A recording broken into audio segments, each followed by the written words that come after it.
What's up, everybody? How's everyone doing out there today? Welcome back to Wildcat MTG, and we're kind of wrapping up pre-release weekend of Duskmourn, and we're going to do another collector box of Duskmourn, and this one's actually going to be for a patron. Before we jump into today's video, I did want to take a moment to give a shout out to one of the local game stores here in Las Vegas. That's Night and Day Games with a K. You know, I only get to play Paper Magic once a week. I have my regular job and then, of course, the channel stuff, so you know, I don't get to play as much paper as I'd like to, but I found that every time I go in that store, the staff has been incredibly helpful and friendly and courteous. This is just something I really appreciate from a customer service standpoint, and I've started buying a lot of like the new sets and new product that comes out from there because I found the pricing to be very, very competitive as well. So give them a look. That's Night and Day Games with a K. All right, so Duskmourn. It's funny. I've heard a lot of mixed reviews. I've seen a lot of mixed comments. I think the transition, the segue going from Bloombro, which is kind of like cute and fluffy and furry, to like Duskmourn, which is modern horror, has been, you know, it's been weird. I get that. It's a weird transition. But, you know, I've actually found the actual set itself to be really fun so far. It's early. Again, we're in pre-release weekend. Who knows what cards are going to be impactful. But I have enjoyed it for whatever it's worth. I'm going to be quiet now. Let's open some freaking packs, right? All right, Duskmourn Collector box. This box is for Patron Arcade Ray. Ray, you know I appreciate you. Thank you so much for supporting. Thank you for allowing me to open on your behalf. All right, let's open some fun stuff. I don't know what you're hoping for, so, you know, good luck. At this point, we've seen enough of the commons and the uncommons. I am going to kind of blaze past those. I'll kind of show them there, but we're not going to spend a lot of time talking about them. There are some, I think, some very good, impactful commons and uncommons, but here we go. First rare is Fear of Missing Out, FOMO, officially a card. Deluge of Doom as the commander card. Chainsaw, hey, Chainsaw in that paranormal frame, pretty cool. It's a rare, I like it. I'll put it up top. And our first Mythic of the box. By the way, I found these boxes, collector boxes of Duskmourn, to be incredibly Mythic heavy so far. I don't think I haven't opened a box with less than 10. I think the last one I opened at like 13. So something to look forward to. So our first Mythic of this box is Charred Foyer and Warp Space, a red room Mythic. And then, ooh, Borderless Foil Blazemeyer Verge. All right. Right now, people are pretty hyped about the lands. Again, it's early. We'll see what kind of play they see, but it feels like they're at least going to be standard mainstays. Standard doesn't have the level of fixing that it had in the past, so I think those are going to slot into a bunch of decks pretty easily. I just don't know what formats. Like, I guess Commander, right? But even Commander, they seem fringy at some points. Okay. Undead Sprinter. Actually, I think this card's pretty good, too. Pack foil rare. Suspended Sentence as the commander card. Peer Past the Veil as the paranormal card, as a paranormal frame rare. Kona Rescue Beastie. I think Kona is quite good. Very powerful. Ew, and an extended art foil Leyline of Transformation. People, again, we're saying this for like the fourth time already, but we're really early on it, but some of the hype around, I think specifically like the green Leyline and the blue Leyline. Like the black one is like, it's Leyline in the Void. We already know that card is good, but it's also been now reprinted a bunch of times. Excuse me. But some of these other new Leylines, people seem excited about. Okay. Rare. There's a Chainsaw. Pack foil Chainsaw. Pretty cool. Actually, I think I might even prefer the pack foil art as opposed to, or the regular art as opposed to the paranormal art. Fear of Sleep Paralysis as the commander card. Leyline of Hope in the extended art. And conclude with I got one more. Blazemeyer Verge, so the second borderless land. It's also the Rakdos land. And then conclude with a Zimone All Questioning in the double exposure. I think it's that showcase foil. Kind of cool. I think so far I'm hitting about one of those per box. The double exposure. Of course, the things that the big chase factors right now are the double exposure textured cards, which are like a 1% pull rate. And then you've got your Japanese showcase cards, which the regular Japanese showcase I think is like 6% English, 3% Japanese for American collector boxes, or English collector boxes, sorry. And then for the fractured foil, it's like 0.6% English and then 0.3% in Japanese, which is crazy. Incredibly, incredibly rare. Those are the big chase hits right now. Kona Rescue Beastie, this time is a pack foil. I'll put Kona up top. Mythic is, it's a Commander Mythic. It is Winter Cynical Opportunist in the extended art foil. I'm going to do this. There we go. Fear of Missing Out, this time in the Paranormal frame. Unholy Annex in Ritual Chamber as a borderless rare. Undead Sprinter is the extended art. Oh, I haven't seen this. Extended art foil Undead Sprinter. Actually, I think this card's pretty cool. I haven't seen that that version of it yet, though. All right. For all my Mythic heavy talk, we're at 2 right now. Entering pack 5. Although I will say, in like the first box, I think I only had like maybe 3 or 4 or something like that in like the first half of the box, and then the second half of the box just was like a pinata of Mythics. You just hit it, and Mythics just blew up everywhere. Okay, here we go. Waltz of Rage as the pack foil. Sadistic Shell Game as the commander card. Nico, Light of Hope in that double exposure. It's a non-foil. But as a Mythic. So there's our Nico. I actually think I think Nico is probably really good and limited. I'm not sure about the constructed value. The Swarm Weaver. Oh, Demonic Council. Paranormal frame. Foil Demonic Council. I think this is a very strong rare. Cool. I really want to see what kind of impact Delirium has on Constructed with some of these cards in here. Also want to kind of see what kind of graveyard hate then rolls around. All right, last pack of the first half of the box. All right, little forest. The Mind Skimmer in the pack foil. I ran into this. This is like a kill on sight card. I ran into this in limited, and it was like, yeah, kill it or get milled out.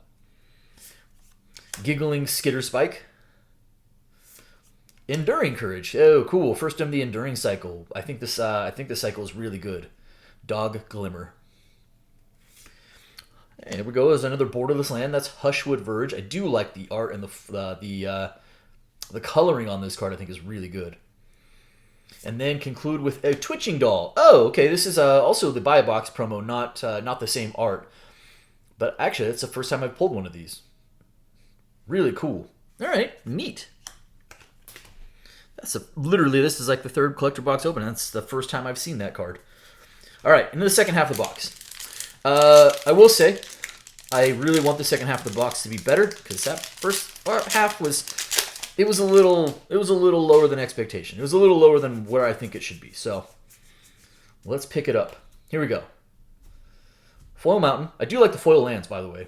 Although they are really, really shiny. I also am worried about the curl factor of the set. I feel like we're back to a heavy curl amount that's going to come up from these foils. Enduring Vitality is a pack foil, another of the Enduring cycle. Aminatu, Veil Piercer. So I have pulled an Aminatu in every single collector box I've opened. Balustrade Worm in the Paranormal frame. Mythic. Hey, there we go. There's a good one. Well, I am apparently a Meat Hook Massacre 2 pulling machine because I have pulled one now in each of the collector boxes I've opened. This in the Paranormal frame, non-foil. I dig that. Very cool. I think that's still a really good hit. So congratulations, Ray. An Omnivorous Flytrap in the Paranormal frame foil. And that will do it for that pack. All right, well, that was at least a better start to the second half. Although, like, I could do with a little less Aminatu. But another Meat Hook. Another box, another Meat Hook. That's an okay trend to have. All right, Trapped in the Stream. Also really good common. It's just O-Ring, but now better. All right, Swamp. Mythic, Screaming Nemesis. So we have a pack foil Screaming Nemesis. That is super cool. There we go. Now where the Mythics are picking up. And again, people seem to be really hyped about this. And the fact that you just basically like shock or damage your own Scream Nemesis to then redirect it back at your opponent and now they can't gain life. Pretty good. Okay. Barb Flare Gremlin as the commander card. Marina Vendrill's Grimoire in the Paranormal frame. Another room. We have a borderless room. This is Restricted Office and Lecture Hall. And a borderless foil Roaring Furnace and Steaming Sauna as a room, as a borderless foil rare room. Yeah, we'll put that up top. All right, we're at 6 mythics right now. 6. Looks like we have about 4 packs left, counting the one in my hand.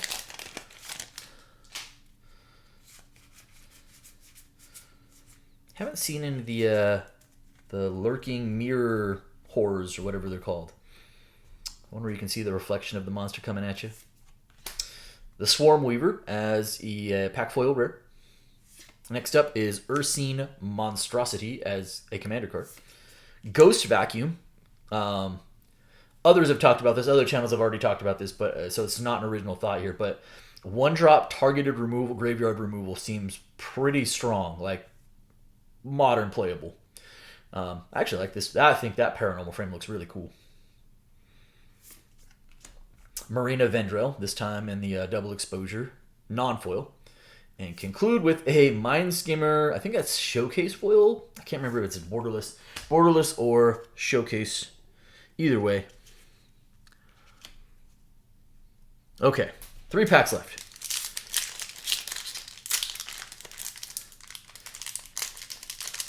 I didn't realize on that Mind Skimmer card that it was whenever while it's in play, whenever a source of yours deals damage, that it mills that many cards. I thought it was the actual Mind Skimmer. It is not. It is not. Rare. Nashi, Searcher in the Dark as a pack foil rare. Into our They Came from the Pipes. Enduring Innocence. I can say words. I like this one a lot. Ooh, hey, finally. Actually, this is the first time I've pulled this specific one as well. I've pulled a lot of the blue one and a lot of the black one, but Razorkin Needlehead. I actually think this card is pretty cool too. First strike during your turn, 2 for a 2/2, and then whenever opponent draws a card, it deals 1 damage to them. That seems good. Oh, hey, there we go. Nice. That's the kind of mythic we're looking for. So we finally pulled an Avatar Horror, and it's the really good one, I think. I think Overlord of the Hauntwoods is special. So it's only 3 to impend, and then whenever it enters or attacks, create a tapped colorless land token named everywhere. That is every basic land type. I think this card is very, very solid. Nice. I think that's a nice hit there. Very, very cool.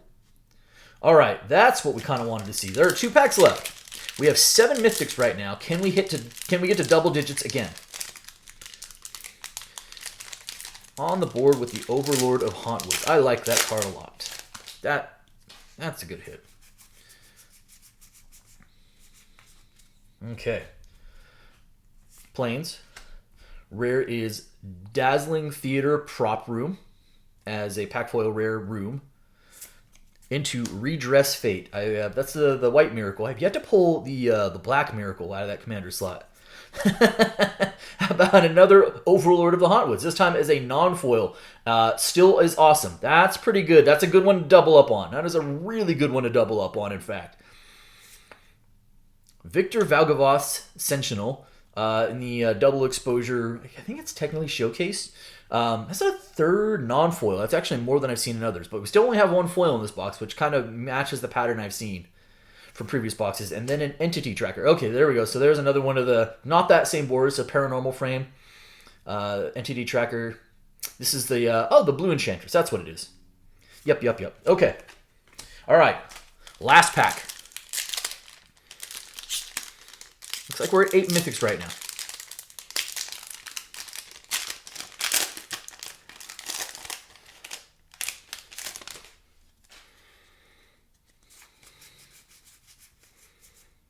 Let's play a game. Okay. All right, last pack. Here we go. Swamp. Ghost Vacuum as a pack foil. Pack foil rare. Into Formless Genesis in that commander slot. Rare is a Waltz of Rage in the paranormal frame. Here's a mythic. Ooh, it's Dollmaker Shop. So it's a borderless Dollmaker Shop and Porcelain Gallery. Very cool. And conclude with a Flood Farm Verge as another borderless. That's a 2nd borderless foil land. And that's actually more than I've pulled in any other box. Like one of the boxes, I think I only pulled 2 lands in total. we did end with, for whatever it's worth, we did end with less than 10 mythics. So I think we ended at 9. Still fairly high mythic count. I will say that I think that we, for the most part, we made the mythics count between the Meat Hook Massacre 2, Screaming Nemesis, and then double Overlord of the Hauntwoods. But that's the first time I've hit below 10 mythics in a box. And then again, you know, if the lands end up being something, those borderless foils and those borderless are still going to end up being really good. So I think a pretty good spread. We actually didn't have as much duplication as I've seen in other boxes, which makes me feel good. And honestly, the duplication you did see, pretty good. Yeah, well, there you go. That's going to do it for me today. I hope you guys enjoyed the video. And if you did, do me a favor, if you're not subscribed already, hit the subscribe button for me, hit the like button for me, and by all means, drop me some comments. Ray, I appreciate you allowing me to open this for you. Thanks so much, everybody, and be well.